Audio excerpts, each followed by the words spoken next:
Hey, this is Pizza Dude Man Guy, and that's another 8 characters done. So this is the Season 2 finale of 4 Smash. Once again, I have Chris of Adustus here with me. Yo, what's up? It's me, Pasta Lad. Gotta need 2 more. 2 more. Pasta Lad.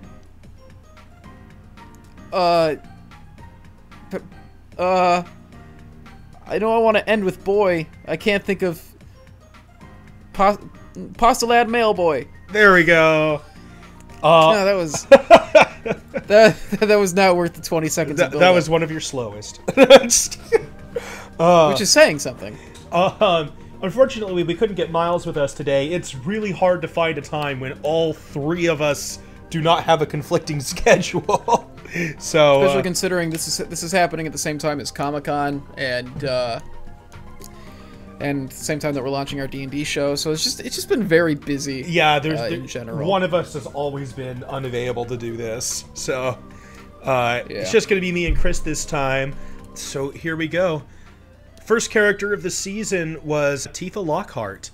At this point, I had already beaten Final Fantasy VII, and was just kind of holding on to the concept of Tifa until after I had done the patron pick of the previous season. So I was able to kick it off right away with Tifa. I'm actually doing something similar this next season. I'm going to be launching the first character of Season 3 tomorrow. One of the biggest questions and comments that I kind of thought I was going to get for Tifa, and I did, was why I picked Tifa over Sephiroth. Because obviously those are the 2 big contenders, I think, if you're talking about adding another Final Fantasy VII character. And I think most people tend to lean towards Sephiroth over Tifa. And I don't know, my big thing was, I do in general like the concept of adding the main partner of a character before the main villain. I would much rather, for instance, see Tails in Smash Brothers before Eggman, or Luigi before Bowser, which is exactly what happened. And I just thought it was a good opportunity, too, you know, to not fall into that Fire Emblem trap where you're just kind of adding the same kind of characters with the same kind of weapons, and like, hey, let's add a Final Fantasy monk character here. So there were just a lot of reasons that I picked Tifa over Sephiroth. Yeah, and I don't know, when it comes to when it comes to representing Final Fantasy VII, if you decide that that's what the next Final Fantasy rep is going to be, is something from 7, there's a couple choices you can make. I think you can make an argument for Barret. I think you can make an argument for Sephiroth. Like, it's... I don't know. Yeah. But the nice thing about Tifa is I feel like she is a bit more unique than Sephiroth would be. Just in that it's representing the monk aspect of Final Fantasy, which is nice. Whereas, you know, we've already got somebody with a sword from Final Fantasy. And Sephiroth and Cloud don't fight the exact same way or anything, and Sephiroth does have unique abilities. I don't know, I think Tifa is a little bit more different and represents... I think she represents more of the variety of the series than Sephiroth would. I guess if you did do Sephiroth, I guess one thing that'd be cool is you have a few options for his final smash. You could do like Meteor. That'd be cool. Basically, every attack he has is a final smash. Like that's how he's built. Yeah, you could do like a one-winged angel transformation. You could do. There's a lot of stuff you could do. The video took a while to grow in views, which I was kind of surprised about. At the time that I launched it, everyone was talking about, oh, is Tifa going to be in the remake? I mean, of course she is, but like, when are we going to see it? And there was like so much Tifa fan art around and stuff. I kind of thought the video would go kind of hand in hand with it, but it didn't. It didn't do any better than any other video I do. Yeah, it was weird. Yeah, because it came out at a time when Final Fantasy VII was being talked about a lot. The remake was getting a lot of attention at that time. I mean, it's getting a lot of attention again now, but at the time, I think they just dropped one of the trailers or something, or they just I think they had dropped a teaser like right around the time this video came out. Right, and it didn't have Tifa in it, so there was like so much Tifa fan art and Tifa talk. Tifa Talk is going to be the next series I do on my channel. Yeah, no, I've always liked Tifa a lot. The supporting cast of Final Fantasy VII, I think, is a lot more interesting than Sephiroth. Sephiroth's a good villain, but I think that... I don't know. I think there are more interesting villains in the series than Sephiroth, but I do think that a lot of the supporting cast of Final Fantasy VII is some of the best that they've had in the series. That's the big thing. 7 has just such a strong supporting cast. They're all so good. Either way, though, like I wouldn't be surprised if we did see another Final Fantasy VII character, which would surprise me, honestly. It would, me too. Yeah. I wouldn't be surprised if it was Sephiroth instead. So I don't think it's really that much of a likelihood thing, so much as just you're just making stuff that's interesting to you. So that's pretty much it. When I launched the video, it was before one, like I said, that we had seen any Tifa footage for the remake, and also I believe it was before, in fact I'm positive it was before, they finally announced Tifa for Dissidia NT. So now that those things have come out, there are more references I could pull from to build upon Tifa's moveset. I actually kind of mentioned it in the Meowth moveset, but I totally overlooked the idea of Tifa having a rapid jab combo, which as a monk would just make so much sense for her, to give her kind of a flurry of blows punch attack, which she kind of had in the 7 remake trailer that she did come out of. And she kind of had this cool, like, wrestling kick that they showed off in her Dissidia NT trailer that I think would have made a good back aerial. So there are definitely some elements I would add to the video if I had an opportunity. I don't know. She's a fun character. I'd like to see her, but there's so many characters that I don't think it's likely, but it's fun. A lot of the moves I referenced were from a fighting game called Air Guys, and I actually recorded my own Air Guys footage, but I don't have the actual console or game of it or anything because they're really hard to find. So I emulated it, and it was my first try trying to record emulated footage from a 3D game, and it just did not turn out at all. So I wound up borrowing for that, and I credited it. I could not. The footage I got was like really old, and so I couldn't like contact the guy who uploaded it at all. I mean, it's footage of a game that he didn't make. So Yeah, I'm sure it's okay. Right. Yeah. Also, even though I used English voice clips in the video, I'm sure that if Tifa was actually added, just like Cloud, she probably just used her Japanese voice. Although, someone commented, I actually wrote it down, Scandalous Sam wrote down that one of her taunts had to be Dilly Dally Shilly Shally. I don't understand. Oh man, that would be funny. I do like that you included footage of the fight scene from Advent Children, because as much of a mess as that movie is, that fight in the church is really well done. I watched that movie to use as a reference for the Tifa video, and my god, was it boring. Yeah, the writing is not great, but man, does it look good. Oh yeah, it looks great. And the fight choreography is really interesting. The best characters in the movie are Reno and Rude. Absolutely, no, they absolutely are. Because they got to be the comic relief, and that was the only time there was like any life being breathed into it. Oh yeah, but yeah, no, I had a lot of fun doing Tifa's video. I kind of wish I'd gotten more attention. I do think that maybe I talked a little too fast. It is the shortest video, and I don't think it's because of a lack of content. I think I just really rushed through it. It's still 11 minutes, 12 minutes. Yeah, like as long as it's above 10. As long as it's over 10 minutes, you can get that sweet YouTube money. Yeah, that's right. That's right. That's why we're doing this. Yeah, I don't think there's really that much else to say. I don't know. I like the way it came out. Yeah. I think what you did at the limit break is really interesting because it's one of the most unique aspects of her character. That's one of the things I just liked about 7 in general, was how everybody's limit break was a unique thing instead of just being like a super attack. That they all had a bunch of different stuff that they could do. Yeah, and so many of them had like really unique concepts. You know, anytime I do a character, I try to have like a first draft even before I play the game, just using my pre-knowledge of the character.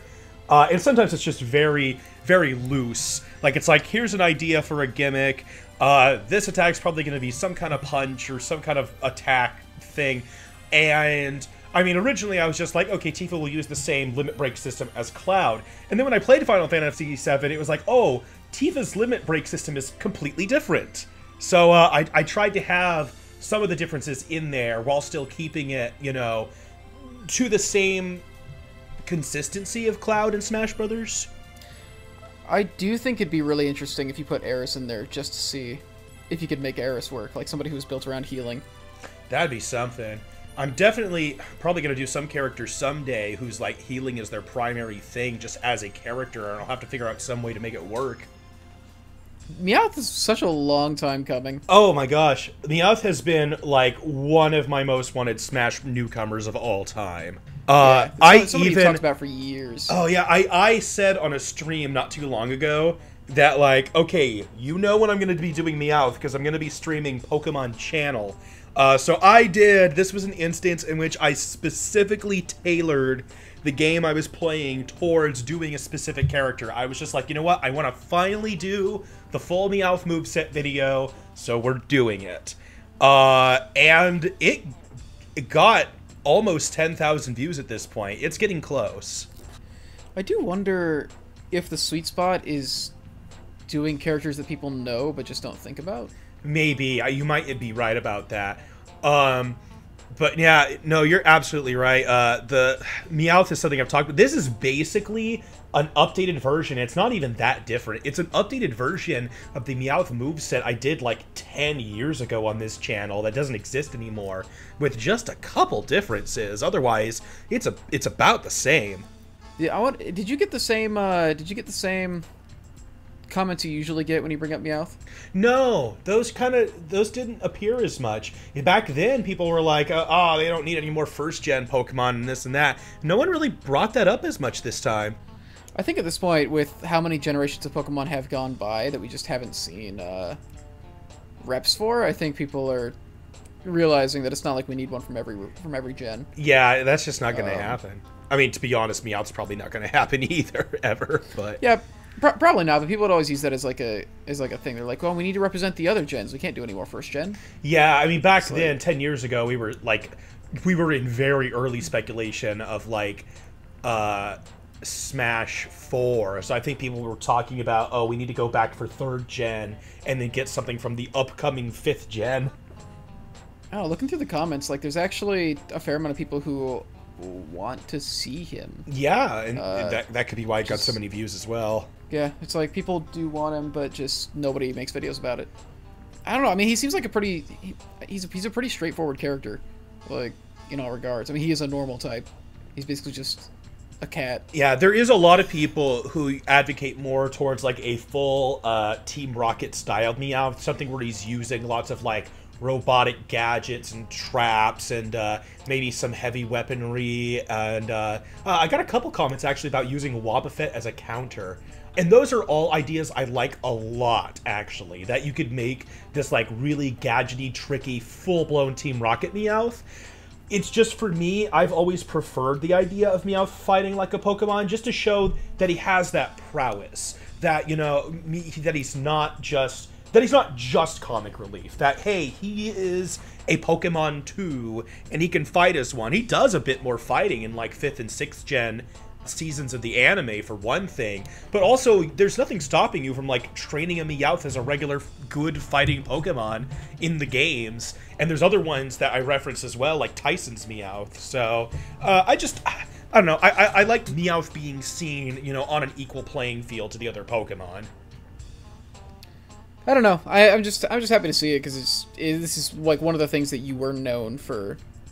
Like, I don't know if standing is the word to use here, but like Meowth is like one of the characters that you kind of made a name for yourself on talking about. That's very true. There was a lot of people when I kind of re-emerged within the last couple years. They're like, "Oh, I remember you. You were the Meowth guy." I'm like, "Yeah, that's the Meowth guy."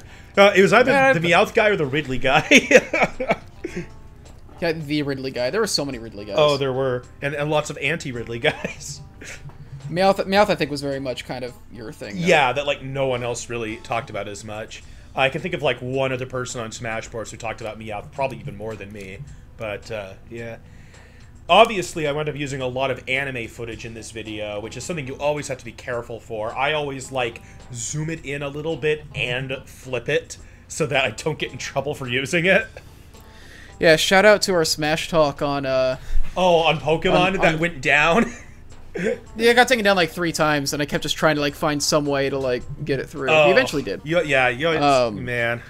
But no, I was talking about the third party one where like 2 months after we uploaded it, it got taken down because I used 10 seconds of the Shin Megami Tensei OP. Yep, you can't do that. From over 15 years ago, and it wasn't even claimed by a company that actually has the rights to it. Yeah, you just. But the system is so broken that you can't do anything about it. But man, because I was using so much anime footage too, I mean, for one, Meowth is just the character I've done that had like the most footage of clips that I needed to talk about what I wanted to talk about in the video, and I spent so much time finding those clips because I literally just sat and watched episodes and episodes of Pokemon to like try to find things where like Meowth might be doing the actions I had made up. And I got really lucky with some of those. Like, I made the moveset before I started looking up references. Like, oh, I want him to have a tail flip attack. And then I saw him doing the Motto intro, doing some backflips. I'm like, that works. But, like, I made up the idea of him doing a back kick attack. And then there was, like, literally an episode of Pokemon where he does the exact back kick that I, like, made up. I'm like, oh, shit, perfect. I watched so many episodes to try to find all this footage. And then he used Wolverine, so... yeah, I used Wolverine to cover a lot of things I couldn't find. That was an idea from a long, long time ago, was that Meowth would basically be the Smash Brothers equivalent of Wolverine from Marvel vs. Capcom. This was also the first video where I worked with Kiwi, which was awesome. I really like working with her for animations now on characters that are not humanoid, just because I think it's easier to see it proportion-wise than dressing up Miles as a short animal creature. Yeah, but like, what's more fun? Well, we'll use Miles again soon, but it's been a while at this point, actually. Yeah, we haven't used him since. Well, I mean, we'll talk about it. We'll get to that. Yeah. Oh, I don't know how many people noticed. There was actually a huge editing error in the video. The only time you can really notice it is when you get to the part with Meowth's alternate costumes. The screen flashes black for a second, which was kind of a residue of that. What happened was, I really wanted Meowth to come out on a certain date, because this was at the time where I was trying to pump out a video once a week. And what happened was, I was pulling an all-nighter for this video, and when I was finished, I started watching it and realized that somewhere in the middle of the night, I had accidentally deleted an entire row. And so, like a sixth of the moves were missing throughout the video. And I had already saved, so I was like, oh crap, what do I do? So what I did is I saved the video file as a new file, and then just held down, like, Control-Z for, like, 20 minutes until I got back to the part before I deleted that, and it was, like, hours of editing. And so then I saved that as a separate file, and then I just, like, exported and spliced the two parts together. Jesus. Oh my god, I was like so worried that I was gonna have to like backtrack and do hours of editing all over again. There is absolutely an easier way to do that. Okay. Well, there is absolutely an easier way to do that. Oh man, I don't know what it would have been. It's alright. Oh, so a lot of times now when I have alternate costumes, I either Taylor does them, just because, I mean, it's something I could do, but it would take me forever, so I usually give it to someone else to do. Or I'll commission them out to someone who could do them really quick. Rosie used to do them. She doesn't usually anymore because she's busy with her own art. But Rosie did the ones for the Meowth video because they were really special. I actually put Meowth in different articles of clothing. So really complicated ones like that, Rosie does. Actually, Kiwi's doing one for an upcoming Force Smash video. And I thought they turned out really good. One of the big comments was why I didn't do an Alolan Meowth alt. And the main reason I had was I think Alolan Meowth would have to have very different animations to do it justice. But maybe you could have an alt that just gives him the Alolan alt, like, coloring and just say it's a reference. That's fair. Yeah, because he's like an entirely different, it's basically an entirely different Pokemon. Yeah. I do want to bring up, a couple people in comments brought up how Meowth was planned for Smash 64, which I would love to be the case, but as far as I know, that's just a rumor. So I just wanted to clarify that. That's not something we actually know. Yeah, I saw that. They're saying it was Jigglypuff, but I thought the story I heard was that initially it was supposed to be Pit, and then they replaced Pit with Jigglypuff. Yeah, that has a little more sustenance to it, I don't know where it started, but this big thing got spread around years ago, like 10 years ago when I started doing videos, that like Meowth was planned for Smash 64, and no one can find a source on it, so we don't know. Oh, the internet. Bring me a dream. Wait, yes. No, that was it. Yeah, that's right. That was the actual lyrics. I thought I got the lyrics wrong for some reason.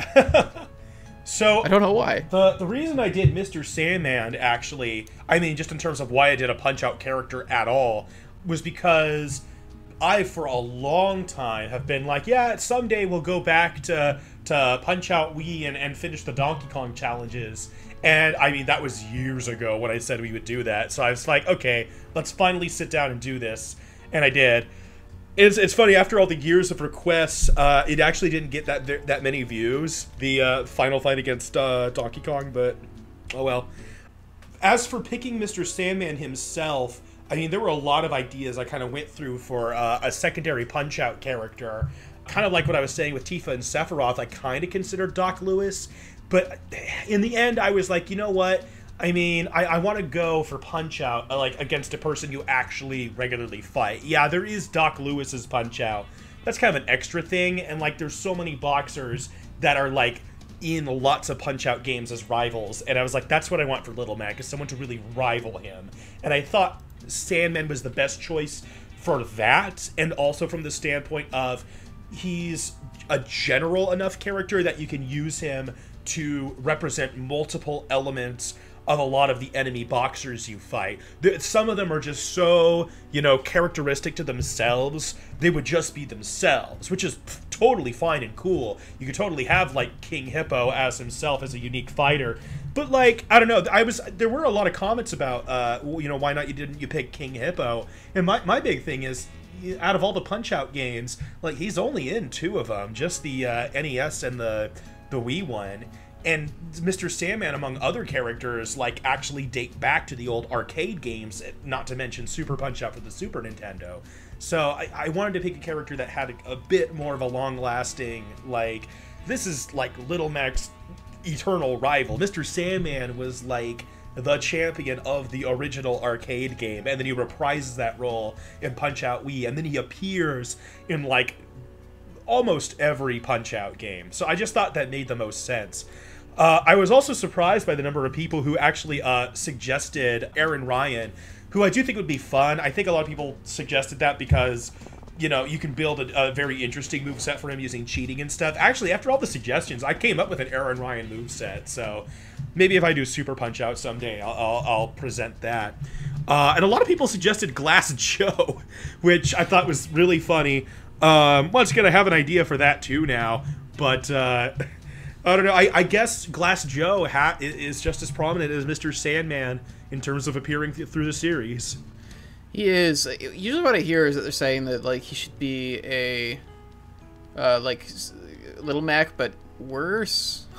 I mean, just like a joke character. Yeah, I could see, like, Joe being the actual clear, like, token joke character of Smash Brothers. That would be kind of funny, and I think would be fitting for Glass Joe. I just don't know if Sakurai would ever straight up make a character that just was actually the worst, for sure. Yeah, it's like, the gimmick of this character is it's bad. Yeah. I don't know, maybe. Because I don't know, like, it works for, like, well, I don't know, I guess they made Dan Hibiki, like, actually... Well, that's the thing. A viable character, that's the whole thing. Yeah, Dan Hibiki started as a joke character. He was just supposed to be the character that you use if you wanted to show off how good you are at the game. That, oh, you're so good you could beat your opponents with Dan Hibiki. And Glass Joe could be that. But then over time, when they were trying to make the games more competitively viable, they actually made Dan Hibiki a viable character. I think what's rough about doing that with Glass Joe, though, is just that, you know, Smash isn't an arcade fighter. So what do you do about the fact that, like, you know, you lose by being forced off the stage, basically? I think what you do is... if he has bad recovery options, like, you can't get around that by playing really well. No, yeah, that's a good point. As opposed to, you know, like... I guess you can say, like, just don't get hit, but, like, it's... I don't know, like... It's very different than trying to not get hit in an arcade fighter, where you have, like, a set amount of health. Yeah. So I don't know. Now, I think the most surprising thing about this video was the number of views it got. Out of all the videos that I was expecting to blow up, it sure wasn't Mr. Sandman from Punch-Out, which got 70,000 views. Yeah, I don't understand. It's like there hasn't been big Punch-Out news for years. There was nothing major going on with Punch-Out. Like, I genuinely don't understand why. I don't get it, but I mean, it was awesome. Now, the disadvantage and the advantage that you get from having that many views on a video is the comments. And I got some definite negative comments. You know, someone was really mouthing off to me about, oh, you know, not all the moves need to be references and this and that. It's like, or, oh, you're getting boxing terminology wrong. Like, man, I don't have time to go out and become experts in the fields of every one of these very different characters I'm going to do videos on. And I think, okay, not every move needs to be a reference, but if I find a move that, like, covers what I'm talking about, I might as well use it. I think the more references you can have to what a character actually does, or how characters of that type are portrayed from their source game as you can as possible, I think that's better. I think it's better to have the character behave the way that they're supposed to based on the source material of their game. And it's also a very weird comment when you consider that I didn't use source material completely from Punch-Out, because we had Moveset Miles demonstrate a few moves that I didn't have footage for. Yeah, I don't understand why you wouldn't want people to be references. That's like the point. Like, then why have that character if you're not trying to reference them? But the other side is that I got some really great suggestions on how to improve the moveset. Some of my favorite were letting the down smash have a berry effect, and I thought that was just great, because obviously the forward smash and the up smash have really good kill potential. Down smash, that's harder to work in, because for the most part, you're either hitting opponents down or to the sides. So how do you make that have really good kill potential in what the type of attack was? And I think having a berry effect is a great idea. And someone else suggested, I don't know why I didn't think of this, it was such a great idea, is having the up special, which was the Dreamland Express, his signature move. Why not have it rooted on the ground when you're not in the air? Which is exactly how Link and Donkey Kong's up Bs work. And I'm like, oh my god, why didn't I think of that? So I thought that was a great idea. I wish I would have thought of that and had it in the video. Yeah, it's weird, because I wouldn't even think that he's like a particularly popular character, but they really, for some reason, consistently, Punch-Out content is what blows up on your channel. Yeah, I guess so.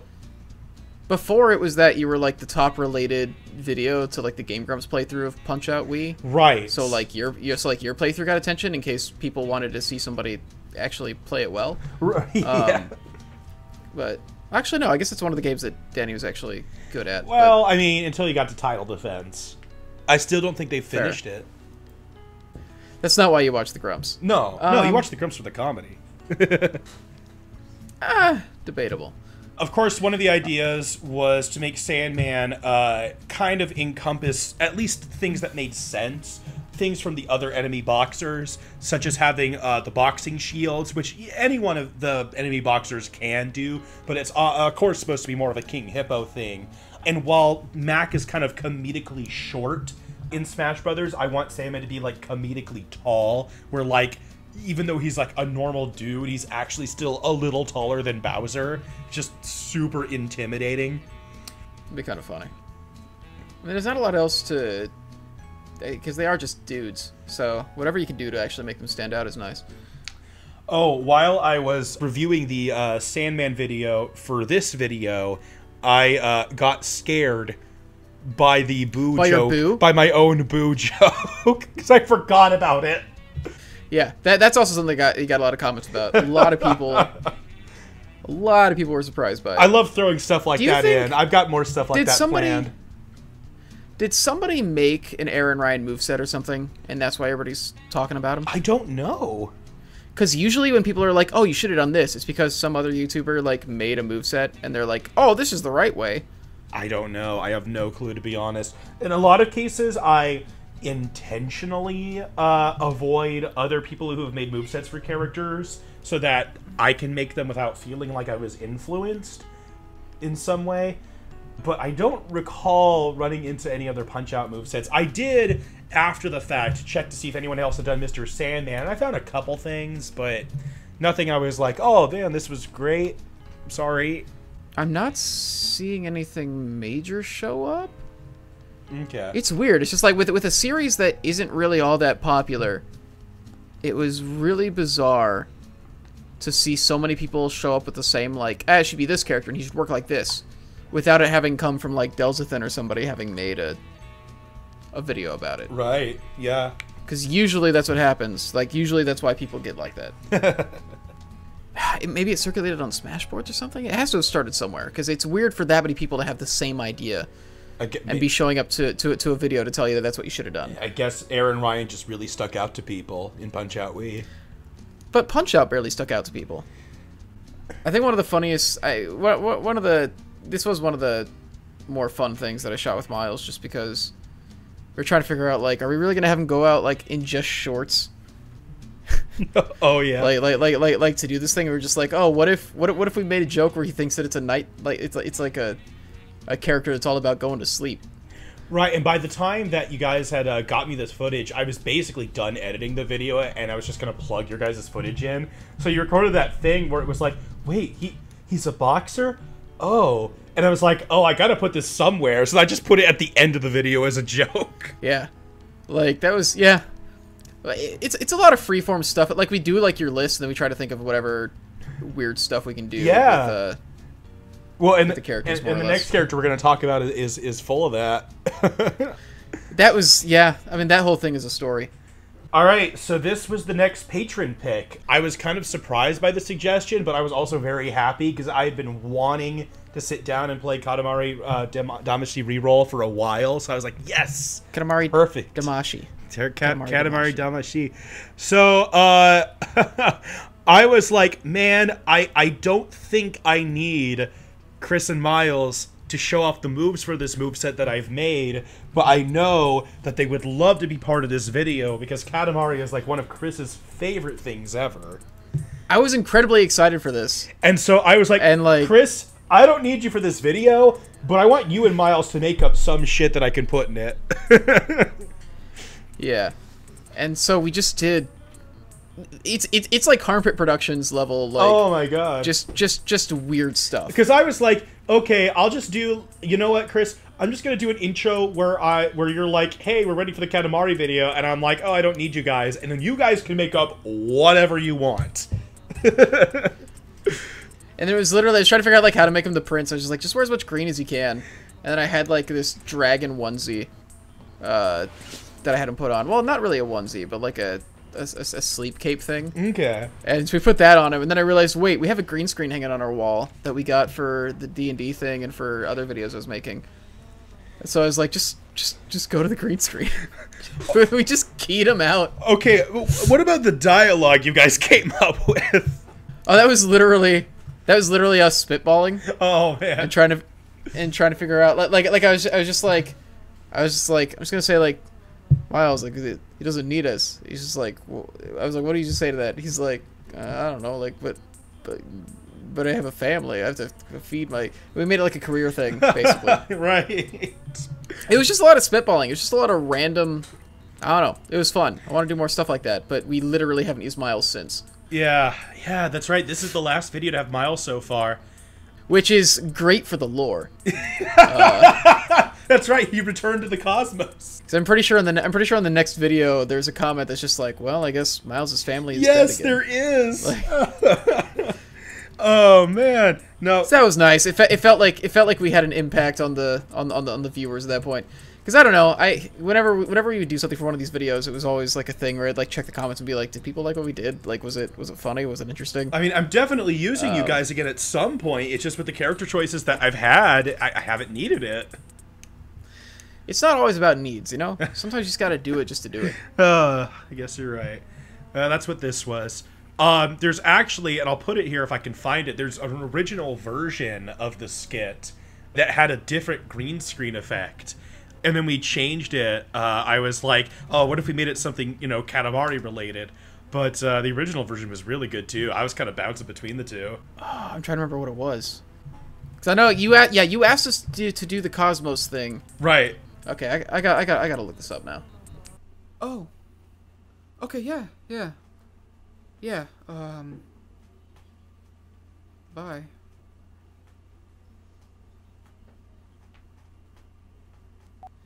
Alright. So what are we doing? He doesn't need us. But Chris, I have kids. Not anymore. Okay, I'll go.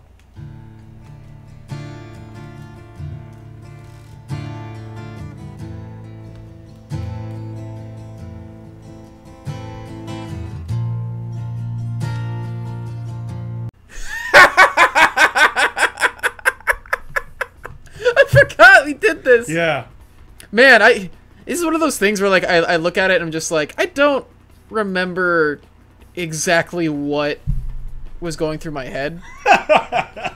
But at the time it seemed funny. At the time it seemed like a good joke. Yeah, when you send me your so audio we for just this, did it. drop me a link for that so that I can put it in there. Yeah, I'll do that. God damn it. Man, when it came to making the moveset for the Prince, of course, when I pick patron characters, it's always like after the second characters that I have time to conceptualize them. So like basically I was thinking about the Prince after I had finished the Meowth video and was like, oh man, what am I gonna do with this? And just like I said, kind of just going off of a lot of the ideas for the moveset are based on my first draft. I was thinking, man, what can I do to have the Prince attack? And it's just like, well, what if he just attacks with the Katamari the whole time, and it just references things by like orbiting the Katamari, bouncing the Katamari, swinging around the Katamari like you're doing a quick turn. And it actually, I think the response for the moveset was really positive. I was very happy that people really liked the moveset. Well, I think it's the stuff that makes a series like this interesting, because it's just like, you know, you're not saying like what's the most likely stuff to happen. No, not at You're all. just grabbing a character and like, how do you make this work? So when you grab a character as weird as the Prince, where you basically have to design an entirely new game around them, it's really interesting. I don't know. Like, I actively avoided doing a Banjo-Kazooie moveset because I was like, he might actually happen. Yeah, and look at us. Yeah. We did it. Now, a couple things I might change. I kind of wonder even now with having the sizing gimmick that the Katamari gets bigger and so your decks get slower and heavier. Having also the weak point gimmick where if you hit the Prince you take extra knockback. I kind of wonder if that's an unnecessary gimmick to be thrown on top of the rolling. On the other hand, it helps make the ducking make more sense. So I'm not sure. I think it's worth having it in there. Okay. Because if anything, it is like a counterbalance to things. It makes sense. It's unique. Like I don't see a problem with it. The other question that I really had to think about, because it's just something I did not when I was making the video. I had a thing in the video about how like battering and throwing items work, but nothing about how shooting items work. What happens when you pick up like a super scope or a ray gun? And I'm like, oh yeah, how does that work? The best I can come up with for right now, which I think just makes the most sense, is that shooting items just go to the Prince himself. He just rolls the Katamari with one hand and totes a gun in the other. Carries a ray gun the size of his body. Yeah. Hey, it's possible. I think the other option would be to just have it like randomly fire off at whatever angle it's at on the Katamari at the time. That would be something. It'd be interesting with stuff like the Steel Diver. Yeah, I'm imagining, like, you're walking while shooting, and so you're using the Katamari, but you're just shooting all over the place. Like, man, imagine rushing with the Super Scope while rapidly pressing A. It's just like, it would be like bullet hell. Oh, man, that'd be kind of Like- cool. Yeah, there we go. There's your concept for a Tuhu character. Oh, man.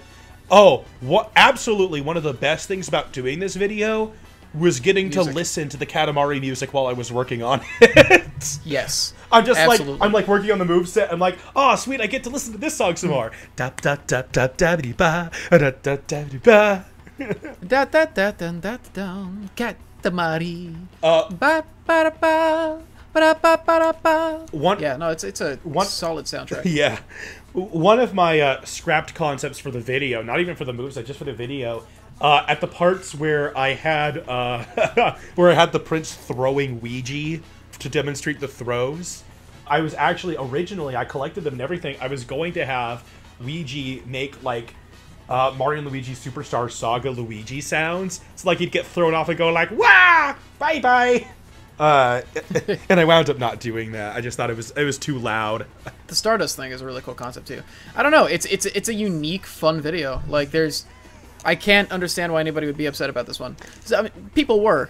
There will always be somebody upset about it. I don't know how, but this is literally just like a fun, joyful video. If anybody didn't like it, that's their problem. The only criticism I really remember getting on the video was that there was like favoritism towards Katamari Damacy, that like I didn't include very many references from other Katamari games.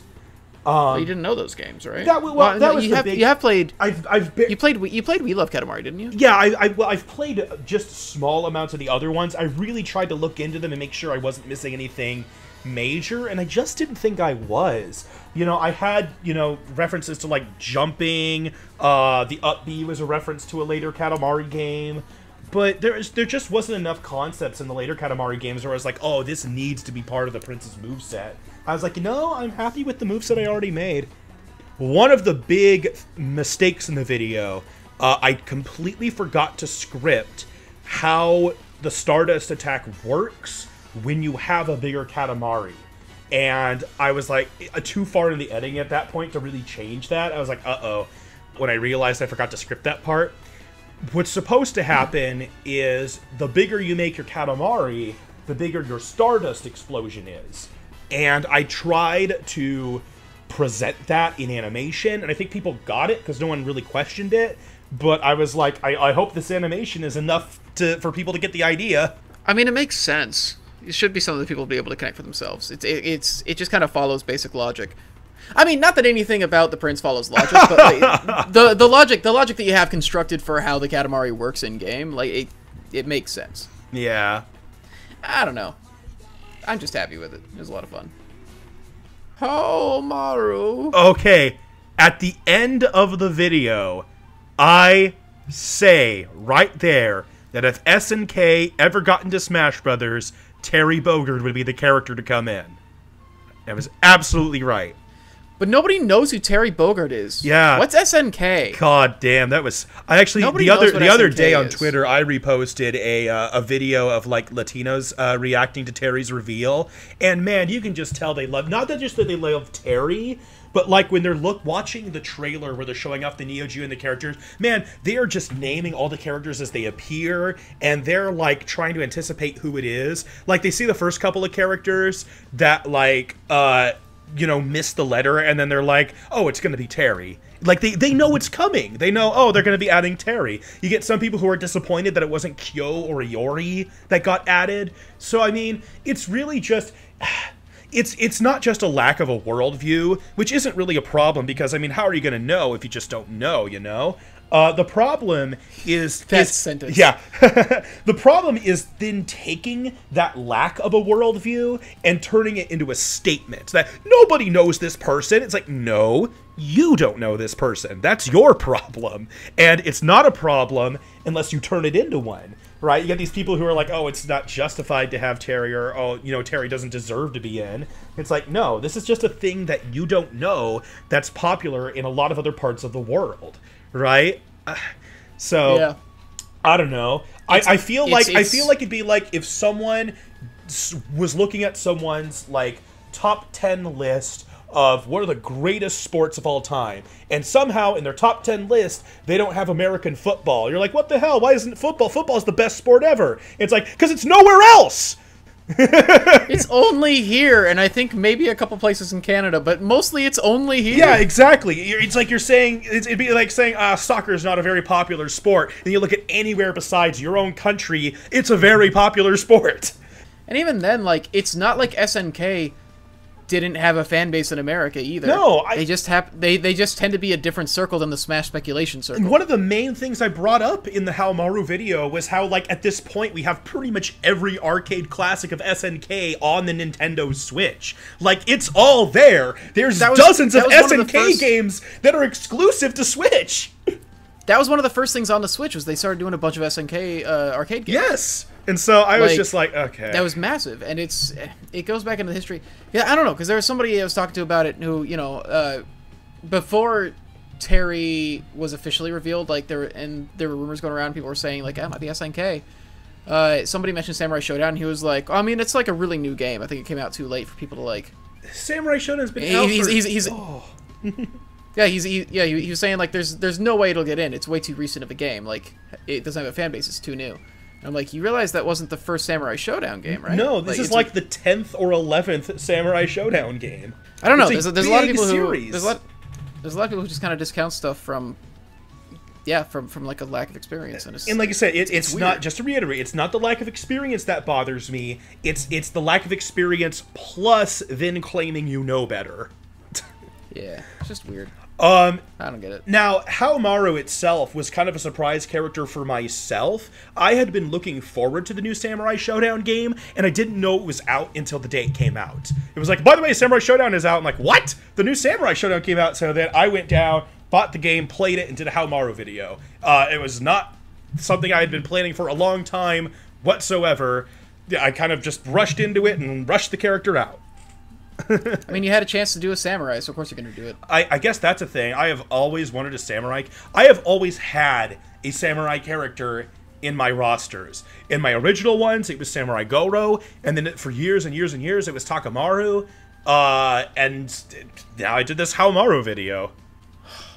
Man, making like speculation rosters is going to get more and more annoying as the roster gets larger, huh? Oh man, I don't know, like. It's going to be weird because I feel like we're going to have this period of time where they're just adding more and more and more and more characters to Smash Ultimate, and then we're going to go like a long time without a new entry, like at least a Melee to Brawl time span. I generally wouldn't be surprised if we don't see another Smash for like another like 5-6 years. Yeah, and they just keep supporting Ultimate for like the entirety of the Switch's lifespan. And they might just like Mario Kart 8 Deluxe this one.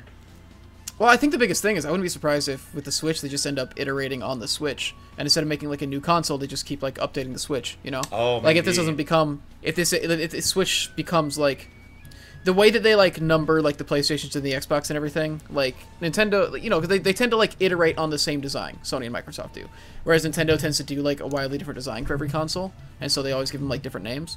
I wouldn't be surprised if the Switch is the thing that they start iterating on. So one of the things I talk about in the video is trying to incorporate, you know, the styles of a fighting game character into Smash Brothers.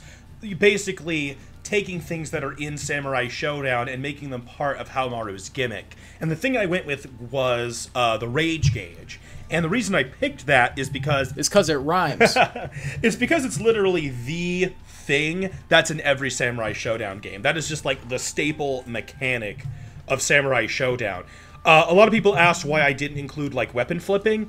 Now, weapon flipping is also a big staple. It wasn't in the original game, but it's been in, like, all the other ones. It's been all the ones that, like, got really popular. But, for one thing, weapon flipping is kind of a special action. There's a lot of fights that just don't even have weapon flipping, because you have to either activate a really big move, or you kind of get into, like, a beam struggle type thing, like in Dragon Ball fighting games. So it's not always the easiest thing to trigger, for one. The other thing is I didn't feel like it would fit well as a gimmick in Smash Brothers, because it works in Samurai Showdown because literally everyone wields a weapon, and so when you weapon flip, everybody's affected. If I had Haohmaru with a weapon flipping thing here, you know, it's not going to affect the unarmed characters, and you're going to have to introduce a lot of mechanics. Be like, oh, yeah, when you weapon flip with Haohmaru against Link, suddenly Link loses his sword. It's like, what? And so I didn't want it to be a thing of like, oh, no, Haohmaru's gimmick is that sometimes his sword can get knocked out of his hands and he becomes a weaker character. It's like, what's the benefit of that? It might have been. That's the thing. It makes his matchups really uneven. Like, I guess you could do a thing where he's like a strong character, but then when he loses his sword, it becomes like a more normal or slightly weaker character. But I don't know. There's been a lot of crossovers with Samurai Showdown, like having Nakaruru in King of Fighters or having Haohmaru in Capcom vs. SNK, and they don't go with the weapon flipping. They don't go with the Rage Gauge either. But I just thought that that was more important and easier to incorporate into Smash Brothers' environment. The one criticism I got about that I was like, oh, that's a good point, was that it's structurally too similar to Joker, and that's something I didn't even consider. I was trying to make sure it was structurally different from Lucario, and I didn't think about how it's structurally similar to Joker. I guess the big thing there is that it doesn't change moveset aspects at all, which is actually a complaint of Joker, is like how much his up B changes between his normal and his Arsene form. But I would definitely tweak it. I kind of, when I was scripting the video, I forgot that when you are in rage mode in Samurai Showdown, your rage does carry over between rounds. So that could be a key difference, is that if you lose a stock as Haohmaru, but you were in rage, you come back in rage. That would be, at the very least, the big tweak I would make if I was able to edit the video. I thought it was fun. It's unique. It's a sword user that functions differently from the other sword users, so that's nice. I don't think it's a huge deal if he shares something kind of similar to Joker. Like, that there are still differences, but it's also, like, literally summoning, like, another entity that changes your moveset, I think differentiates it well enough.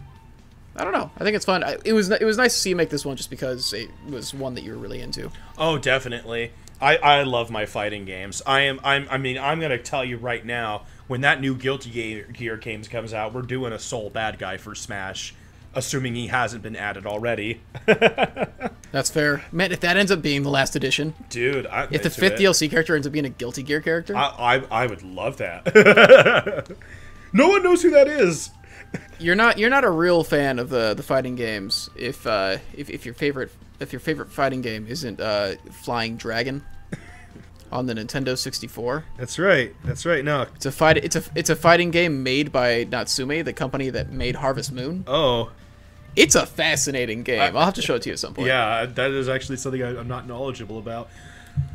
So usually, after I've kind of decided on a moveset and a script and I've recorded it and I'm in the process of editing it, I don't change things. This was actually an exception. I made like a last-minute change to the moveset and to the video, like before I was publishing it, because there was a move I liked more. It's actually, you can hear it in the video if you listen, it's the back aerial. Originally, I was going to have him do a long kick, and then I realized, no, man, you would be better. He actually has this unique spinning cut in Capcom vs. SNK, so I'd rather use that. And so I actually, like, re-recorded that and, like, changed the footage, and, like, every time I was, say, long kick, I cut it out, and it just had little replacement clips of myself saying, spinning cut. And you can hear, because it, like, doesn't completely sync up with the rest of the audio. It's like, for his back aerial, he uses a spinning cut. It's like one of those situations where they're having to like censor something that was live, and they're having to censor for later broadcasts. Toad. Oh boy! Just like Meowth, this was kind of a long-time desire, not to the same extent. I'm actually not as like, oh man, we need Toad in Smash as I am with other things, but it's a character I've thought about for a long time for the exact reasons I talk about in the video, and I was really happy that I got 10,000 views. He's somebody we genuinely talk about a lot, too. He definitely. He was one of the ones that you and I would discuss quite a bit. And the same thing with Meowth, too. The moveset I made for him is basically the moveset I've had for, like, over 10 years in my ideal Toad moveset. The only things that have changed, really, is I changed his B from being, like, a cursed mushroom to the rotten mushroom for Mario Maker, and having the forward smash as the super hand. Basically, the only new things are the references to Mario Maker. Wait, you didn't include references to Mario Maker 10 years ago? Yeah, I can't believe it. I should have thought ahead. You're not a real speculator if you didn't see Mario Maker coming 10 years ago. That's right. I know, like, one of the big, like, things of discussion was people saying, like, trying to figure out if it was going to be Captain Toad or just regular Toad. Yeah. And I know one of the things we talked about before, it was something we talked about, too, where it's just, like, Captain Toad is, like, a defined Toad, like, in the lore of Mario now. He's like a special Toad that stands out, has his own appearance, has his own abilities, all that stuff. So it was, I think going with regular Toad that can reference Captain Toad is better for, like, the legacy of the character, though. Yeah, I think that was the right call. It's interesting, because I wasn't sure at first. I thought for a while about doing, like, a Captain Toad type moveset, and it wasn't until recently, it was actually during the first round of patron picks when I wound up doing Eva and Neil. One of the requests was Toad, and I asked the patron, hey, do you want it to be like Captain Toad or just regular Toad? They're like, just regular Toad. And I'm like, oh yeah, I guess there's still a lot of people who just want, you know, a Toad that's Toad. And I'm like, you know what? What if I did something that was just a bit more all-encompassing? Because I think that's fine, you know? I mean, I've really, I think, gotten more inspired by the Piranha Plant character, who has attributes of, like, a regular Piranha Plant, and a Patooey, and a Putrid Piranha Plant, and a Jump and Spinning Piranha Plant. And it's just like, this is just a Piranha Plant of everything. And so, like, why can't you do that with other characters? That's how I always did Meowth. So, why not here, too? You can't get too precious with the canon when you're talking about like a fighting game character, like in this massive crossover fighting game that doesn't take place in the universe of any of those games. Like when people are saying like, it doesn't make sense for this character to do this because in this game he can't. Like when you're talking about Captain Toad, people are like, oh, he can't be in the game because he can't jump. Like just have him have short jumps. Like come on, it's not gonna be. Like, Sonic can't swim in his games. Like, it gets back. Oh, Sans only has 1 HP. Oh, Inklings can't swim. Oh, Ridley has to fly the whole time. You know, it's all this stuff that doesn't really matter when you're talking about adapting the character for Smash Brothers. That's the entire point. All the characters in Smash Brothers are changed to be able to fit Smash Brothers. Yeah. I don't know, I think it's fun. Like, Toad's an iconic character. Like, I'm surprised that we've gotten some of the characters that we have before him. But I guess I also understand why Sakurai might think that, like, he's not that desired of a character. Yeah. And I don't... It sucks because I don't entirely disagree. Like, it's a character I feel like should be there, but that I also don't particularly miss. It's not the end of the world. Yeah. But with us having, like, all of the actual, like, crucial, necessary Mario characters... It does kind of feel like he's next in line. Maybe. Like, I don't know. He feels a lot more important than Waluigi, for example. But in some ways. I don't know. Yeah, I don't know. So... Either way, I think it's fun to see it. Kind of like, once again, going back to the Meowth, kind of like how I really wanted Meowth to be like, oh, you know, this is so that's on equal footing with other Pokemon. I really made a conscious decision towards Toad's normal moves, because it's not like I had a better idea, to be like Mario and Luigi's. They're different, you know, playstyle-wise, but physically they're a lot like Mario and Luigi's, to really showcase the idea that, you know, he's adventured alongside Mario and Luigi for all these years. Now, one thing I didn't realize, like I was talking about earlier, is... you know, because I don't really go out of my way to watch other people's movesets because I don't want there to be a lot of influence. A lot of the normal moves I did wound up being really similar to another person who did a Toad mod for, I don't know if it was Project M. It must have been Project M, I think. A person named King Bob Gaming did a Toad mod, and a lot of the moves he did were similar to mine. Not all of them, but a lot of the A moves wound up being eerily similar, and I was like, I guess that's just, I guess that just makes sense that they have a lot of Mario and Luigi-esque moves. It was funny because I did wind up watching King Bob's thing later, and I was like, okay, that's cool. And then, like, weeks later, he wound up commenting on my video, and was like, hey, I really like this Toad moveset. And so we chatted a little bit, but that was funny. But no, he had some different ideas for mine and like the special moves and this and that, so it was pretty cool. I liked putting in Mario's old taunt as one of his taunts. I don't know why they got rid of it. That's been Mario's taunt since the first Smash Brothers game. Also, for the down taunt, I originally wanted Toad to do that annoying crowing sound he makes in New Super Mario Brothers, where he's like, but I couldn't find the voice clip, so I just used... Oh, I can just do it for you. Yeah. It was like a crow. I was like... Yeah, like that. I did get some comments. It's one of the only voices I can do. One of the comments too was that it was a bit redundant to have traditional Toad and Red Toad because their heads look so similar. But I really wanted to make sure that if I was going to have the Toad kids, that I had all 5 of them, including Red Toad. So, I mean, look, if they can get away with what they did for Sonic's alternate costumes, you're fine. I guess, you know, I heard the story on that. Apparently, Sega had a stipulation on Sonic for his alternate costumes that he had to be blue for all of them. You gotta get that branded. Oh, because they didn't want people to... Is it like an OC thing, or they're just like too many recolors, too many Sonic recolors? I don't know, but they're like, okay, we don't care what you do for the alternate costumes as long as he's blue in all of them. It's like, okay. If he beats Peach, he can have a line like, "The princess is in another castle." Oh, I liked that comment. That was a good one. That was cute. There were some... I definitely had some other ideas for Toad alts, because there's just some good ones, like having a Toadsworth colored Toad, or a Fire Toad, or like a Mega Mushroom colored Toad. But I don't know. I really liked including Captain Toad and Toadette on it. Maybe just because it's a little restrictive having Toadette to just one costume, so maybe in the future I could also do a separate Toadette video. I don't know, though. There's a lot of people who have talked about, oh, you know, Toadette's getting used more now. They should just pick Toadette instead of Toad.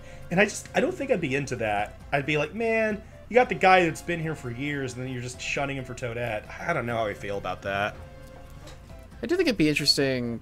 For his victory screen, did you have one with, like, the ship that the Toad Brigade flies? Oh, I didn't. That'd be kind of a cool one. Yeah, I think that'd be a fun little reference, is if Toad just, like, comes by, if he just, like, swings by in the ship and he's, like, waving out the window or something. Oh, man, what would be cool, too, is if it's, like, you see him, like, on the ship and he's waving and then it zooms out and he's, like, upside down on it because it has its own gravity field. That'd be cute, too. Yeah, because Toads are all over in Galaxy. Oh, yeah. I mean, Toads are all over in most of the Mario games. But, like, in Galaxy, they got into a lot of cool stuff. Maybe Captain Toad could have his own victory? Nah. That'd be interesting. You could do, like, some different victory screens for Captain Toad if you wanted.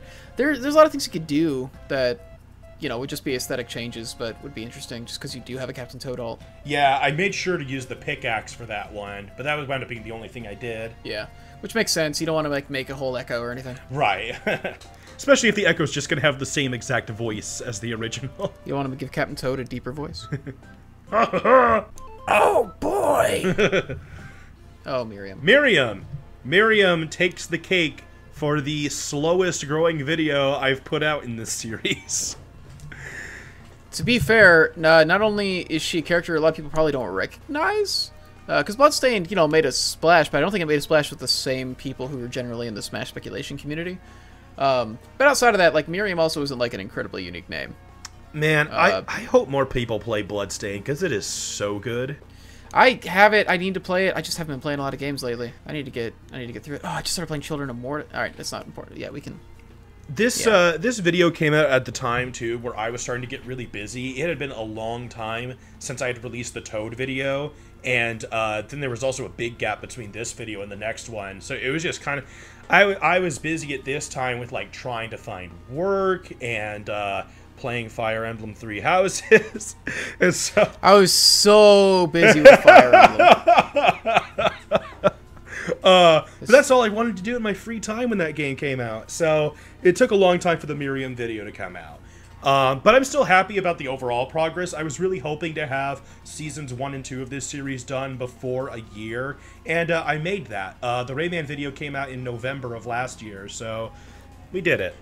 Yeah, and honestly, if you factor in the fact that you took a big break before the first, like, in between the first couple, because, you know, you weren't sure what you're doing with it yet. Yeah. Like once you actually got started with, like, working on it as a regular series, you've kept pretty consistent with it. Yeah, there's no gap, I think, after the Waluigi video that's longer than 3 weeks. I've always tried to put out one at least every 2 weeks. The things before Toad, I was, like, really pumping them out. I was doing, like, one a week, which was crazy, but I was on summer break. And now I'm trying to keep a schedule of 2 weeks again, which that's this video and the upcoming video for Season 3, number 1. With Miriam, man, I like I talked about, she has just so many abilities in Bloodstained that there were a lot of things I heavily considered that were in my earlier drafts of her moveset that I wound up not using. In particular, the big ones I wanted to point out, I highly considered Cerulean Splash, which is the very first shard you get in the game. So it's like one of the ones that, like, every player is guaranteed to have, which is why I considered it so much. That said, I mean, while it's great at the beginning, I mean, it's very replaceable once you get better things. So I was kind of like, yeah, maybe not. What I would have been, it would have been a bouncing water projectile that kind of was like Mario's fireballs with a higher bounce. But then they would have just, like, kind of like Smash Brothers water, they would have just pushed opponents away rather than dealing damage. But I think that would have been very interesting as a move. In the same fashion, I considered the Flame Cannon, which is another necessary shard, so it's one that, like, everyone will get. It's your first directional shard, and it would have just been a simple flame blast. Ultimately, I replaced it with the reflector ray, because once again, it is also a necessary shard, and I think fit that side B slot better because it helps you move. I tend to think of side Bs as traditionally being something that helps you move. Not always the case. I mean, Mario side B is just a reflector, so side Bs can really be anything, but when I'm given the choice, it tends to be what I go for. I also consider Crimson Blizzard, which is a sword projectile that you can use with the katana, because it is like the primary attack of one of the bosses in the game. There's a boss in the game, I show it, that's just a Miriam clone, and she just spams Crimson Blizzard, so I thought it's like, yeah, this is a memorable thing for Miriam to do. In the end, I decided to go with a shard instead, because I was like, that's probably a little more memorable. Actually, no, I think I went with the guns instead, because I wanted to make sure I had all the weapons represented. But I also decided it was not necessary because I was already using Eternal Blue's ranged attack, and I thought they made more sense for the real Miriam to have. And then I still, to this day, bounce between the final smashes. I went with Draconic Rage, because not only does the Miriam boss use it, there's also another shard-using villain who uses it, so you just wind up seeing Draconic Rage a lot in the game. But man, Thrashing Tentacle is another shard that everyone gets. It's obviously a big ultimate Final Smash type move, and they showcase it in a lot of trailers. I really might still consider using Thrashing Tentacle instead if I were to redo the video. So that's something I'm still, like, every day I'll bounce off. I'll be like, some days I'll be like, Draconic Rage was better, and then some days I'll be like, you should have used Thrashing Tentacle. I have not played the game yet, so I couldn't really give too much input. I do think it seems like a really interesting character, a very complicated one, in terms of, like, just how much is going on with her. Yeah, which, like I said, I have so many ideas that I could have used for this character. I really want to see more people make movesets for her. That's just the reality of these kinds of games. Yeah, I've only met a couple other people who are really like, yes, Miriam for Smash. So yeah, it's you know, like it's basically the classic Castlevania fandom, who is very into it, but you know tends not to be like synonymous with like the Smash speculation group. So. I wound up not using some of the other popular shards, like the electric fire and ice spells. I felt like if I was going to include one, I should really have them all, because they're kind of part of a series, but that would have eaten up, like, a lot of the moveset to include them all, even though they're all really good shards. And I attribute them more with Alfred than with Miriam, so I was kind of like, yeah, I'll hold off on those. I also did get a comment, which I was hoping I would get, honestly, because it's something I definitely considered. I got a comment about, why didn't I pick high jump over invert for the up B? And honestly, the big reason I didn't is because invert is a necessary shard and high jump is not. High jump is missable and skippable, and you don't need it to beat the game, even though it works better as a traditional Smash up B. But I also thought invert wound up being really unique. Even people who hadn't played Bloodstained, who watched the video, really liked the invert up B, because they're like, wow, that's really unique. And I wound up liking it too. I don't know. Like I can't say all that much about it, but it seems like an interesting character. I guess the only other thing I want to address is I did get one comment of somebody who was upset about the Beck joke that I threw in, because they're like, oh, I actually like Beck. I think he'd be cool for Smash Brothers. And, I don't know, it was kind of a throwaway joke. I like Beck, too. I don't think Mighty No. 9 made enough of a positive impact to be seriously considered for Smash Brothers. Yeah, the public response was not favorable. So, sorry. I'll be more careful. I think you're fine. It's not like you went on a rant about it. It's not like you said they were wrong for liking it. No. But I mean, you can't deny it was mercilessly ripped on by so many people when it came out. All right, it's your favorite character, Chris. It's Steve from Minecraft. Wait, this isn't a character. Man, you know, Minecraft was never something that I got into. I pretty much flat out said at some point that I was not going to do a C for Smash unless it was specifically a patron request, and it wound up being a patron request. But, like, I think the problem was when I've tried Minecraft in the past, it was me kind of testing it out, And then I decided, it wasn't for me. I first tried the alpha 10 years ago, and I was like, oh, this is a cool idea. We'll see where it goes when it goes live. And it went live, and I tried it out, and I was like, I'm not really into this. And I never really gave it another chance, because I was like, I've already tried it. I have other games to play. But this time when I was forced to play it again, I was like, okay, let's make this a thing where anyone who's in the Discord can join. And that's when I realized I've been playing Minecraft wrong the whole time. You're supposed to play Minecraft with other people. It's supposed to be a social game.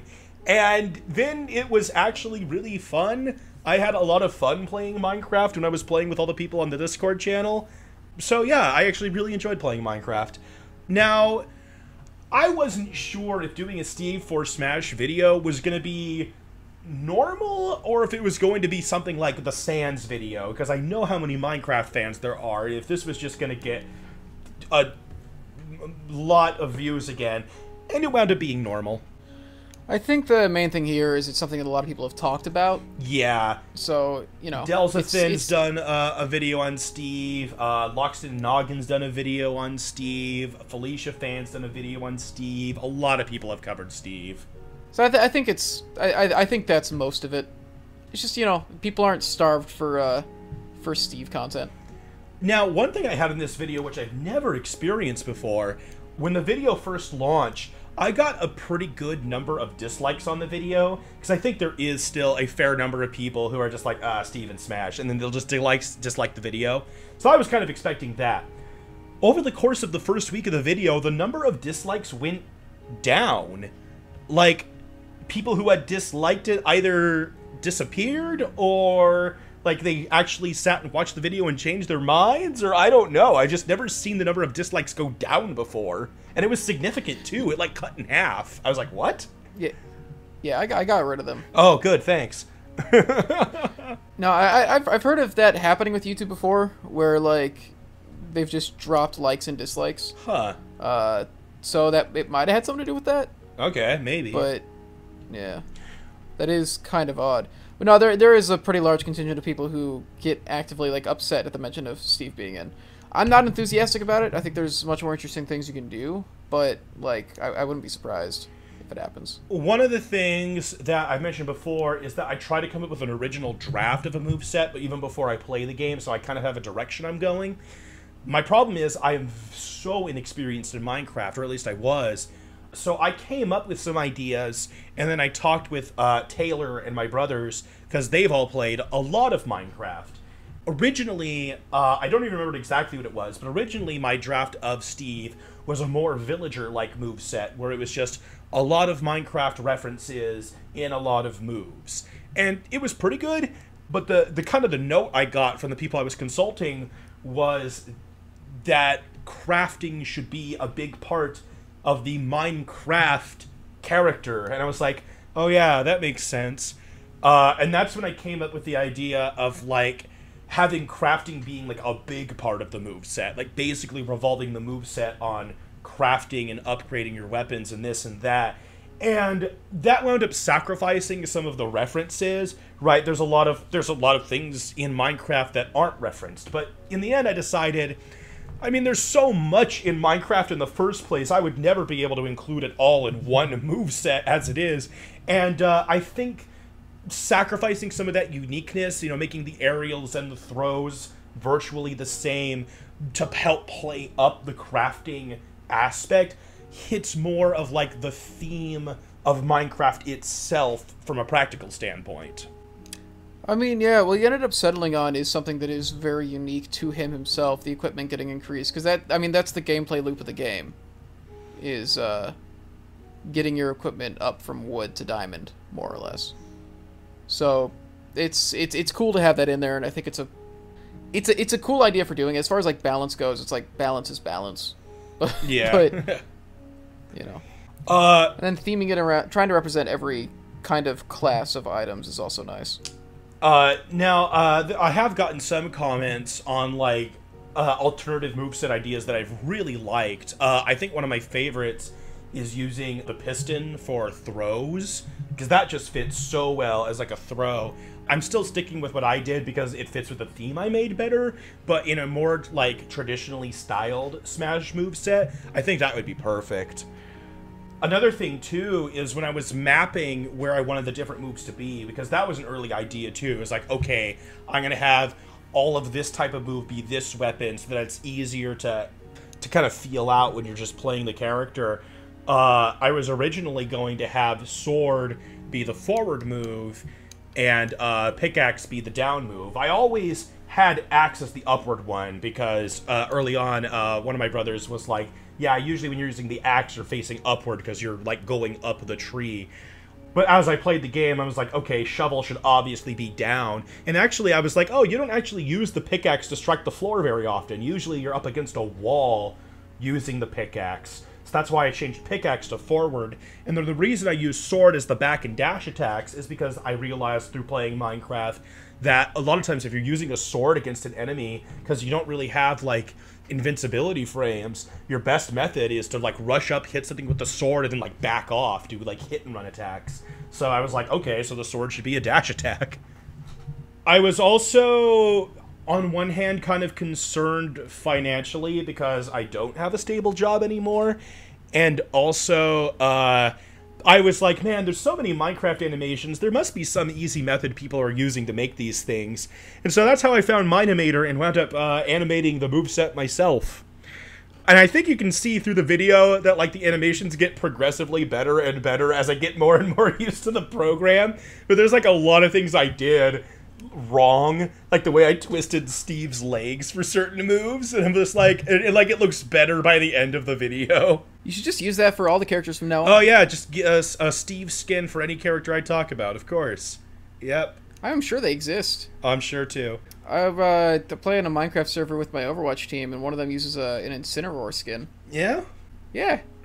So, you know, you can get anybody. That's right, that's right.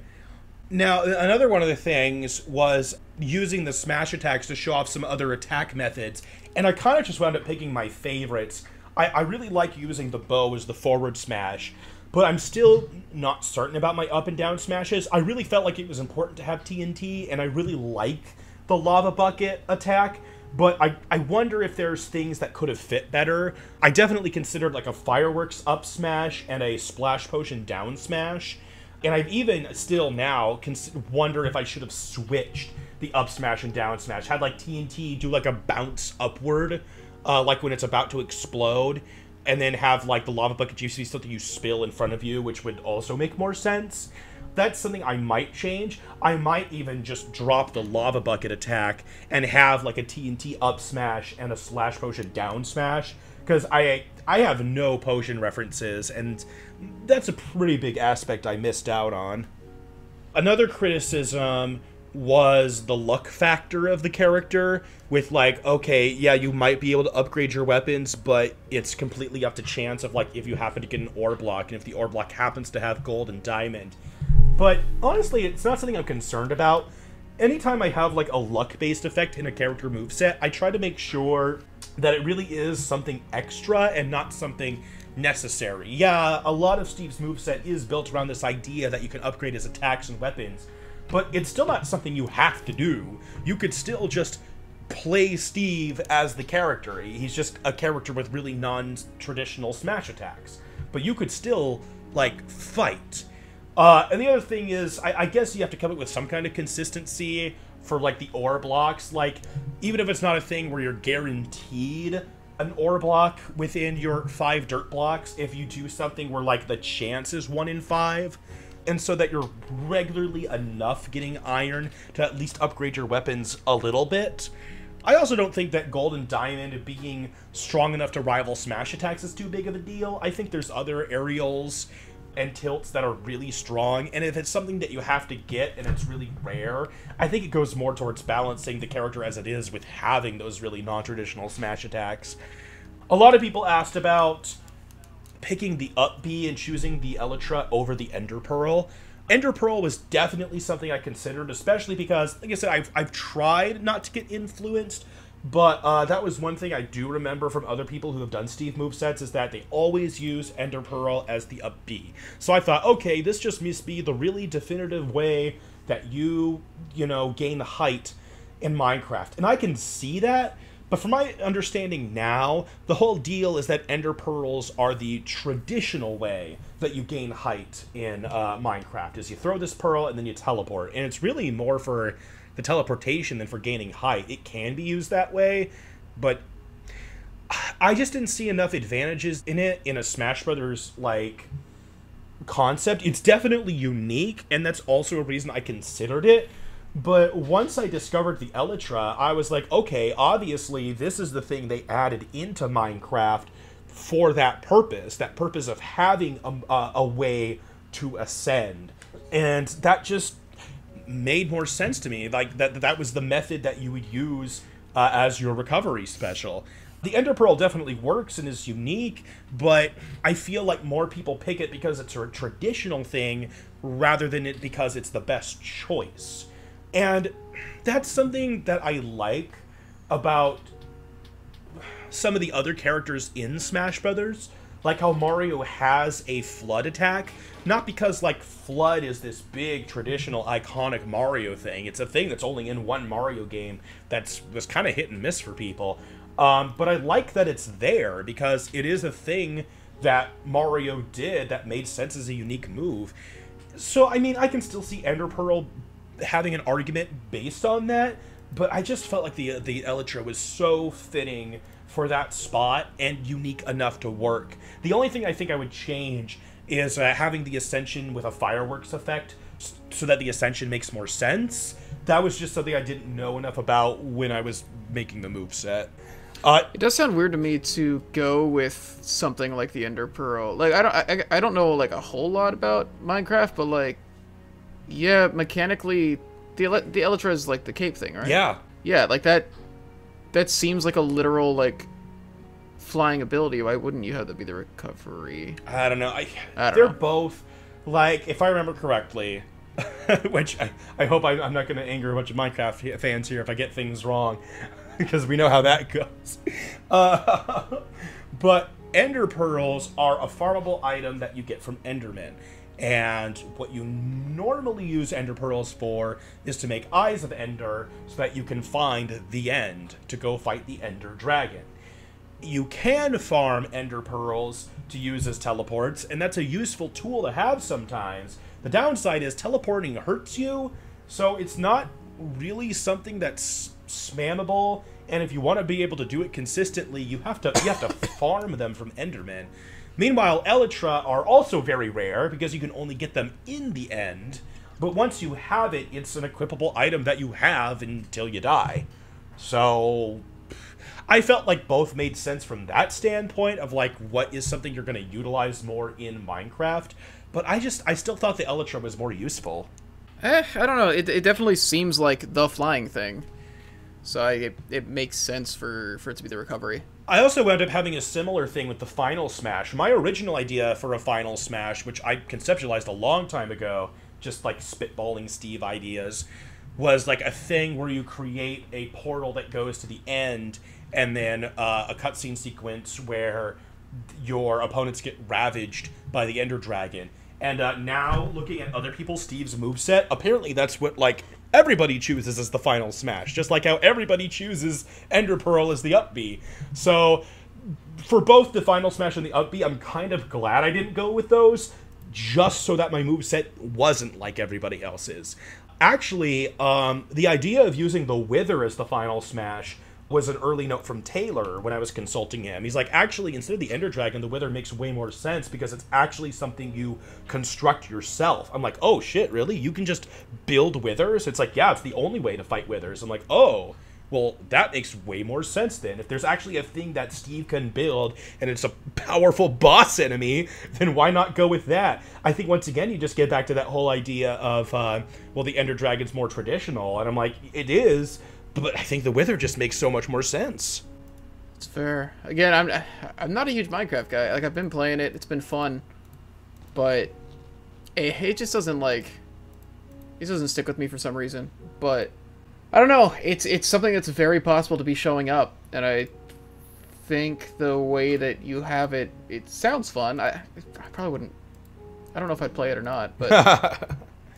I don't know. There's just so many characters to play. I don't know. One of the big things I asked on the video was ideas for alternate costumes, because I really wasn't sure what to go with.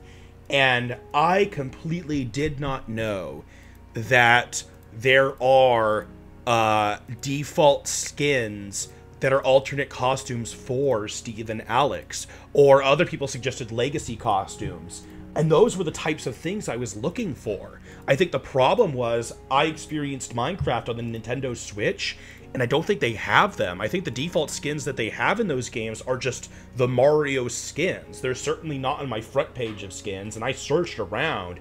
So I was just completely unaware. If I had known that those existed, that's probably what I would have gone for the alternate costumes. So I'm really glad a lot of people brought those up in the comments. That being said, there were some people who liked the mob head idea I came up with. They were like, oh, it kind of gives a way to represent these other important elements of Minecraft. I probably would have gone with the default or legacy skins if I knew about their existence. Knowledge is power, man. The square Kirby is actually an old April Fool's Nintendo joke. I was like, what am I going to do for this Kirby hat? I was like, oh, what if I just did like a square-headed Kirby? That'd be awesome. So I just looked up on Google square Kirby, and apparently that was an official Nintendo April Fool's Day joke from years ago. Oh, I forgot about that. Yeah, no, that was actually a thing that they did. Yeah. That was actually a thing they did. I completely forgot about that. They actually just posted that square. It wasn't that long ago, I don't think. So... Is time past that fast? Yeah. Am I old? So, in the end, I'm really happy with how the Minecraft moveset turned out. There's a couple things, like I said, that I would tweak here and there. But overall, going from not knowing anything about Minecraft to making this video, I felt pretty happy with it. That said, I really do believe what I say at the end of the video, that Minecraft is definitely a contender for Smash Brothers. But I still would not call Steve like a most wanted pick for me. I'm very much a character type of person, and to me, Steve is more about representing Minecraft as a game rather than representing himself as a character. And that's something I just care about more. I do really like the opening to this video. It's the poem. Oh, the poem. I wasn't sure how many people were going to get that reference, even among people who played Minecraft. When I played it, I thought that the poem was hilarious, and I wanted to incorporate it in the video. And I didn't have anything. Usually I open videos with a biography about the character, and I'm like, what do I do for Steve? And so I'm like, oh, the poem! Yeah, I never beat the game, so I didn't know what the poem was from. You explained it to me. Yeah, because you were telling me when the video came out, you were like, oh, I really liked that thing you did. I'm like, oh, it's a Minecraft reference. Even without knowing it, I thought it was fun. That's good. Yeah. Thank you for watching, and thank you for joining me, Chris. Thank you for joining me. Yeah, we're joining each other. It's better than alone. Season 3 starts tomorrow with a character from Fire Emblem Three Houses. And I also wanted to announce that there is going to be a new episode of Ready, Move, Set, Go coming out soon. If you haven't seen that yet, it's a collaboration between myself, Room 100 Entertainment, PK King, and Nantenjex from Source Gaming, where we take concepts for a new type of Smash Brothers character and share and compare notes with each other about what kind of moveset these ideas might have. I'm going to link episode 1 over here in case you haven't seen it yet, but you should go over to Room 100's channel and check it out. That sounds like a lot of fun. Wow, what an interesting concept. Thank you for watching, and see you next time for the next character. Bye.